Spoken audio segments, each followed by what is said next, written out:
నందినగర్ నివాసంలో కేటీఆర్ మాట్లాడుతున్నారు. ఇప్పుడు ఆ లైవ్ చూద్దాం. షటిల్స్ ప్రారంభించింది ఎవరు? దిశాని.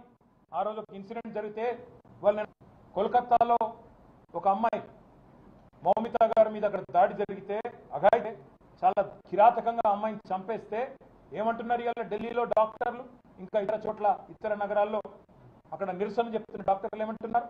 తెలంగాణ తరహాలో న్యాయం ఉన్నారు. That is KCR, that is Telangana. మీకున్నదా మాట్లాడే నైతిక హక్కు? వాళ్ళు ఏం జరుగుతుంది తెలంగాణలో? ఎవరి మాన ప్రాణాలకు రక్షణ లేదు, ఆస్తులకు రక్షణ లేదు. తెలంగాణ విచ్చలవిడిగా ఇవాళ కిరాతకంగా హత్యలు జరుగుతుంటే పట్టించుకునే నాదుడు హోమ్ మినిస్టర్ లేడు. వీళ్ళు మాట్లాడతారా? తప్పకుండా అన్ని విషయాలు ప్రజల దృష్టిస్తాము. 100% ప్రజల దృష్టిలో కాంగ్రెస్ పార్టీని ఎండగడతాం. Thank you. ఐ థింక్ ఇంకా మళ్ళీ ఇంకెక్కువ వేరే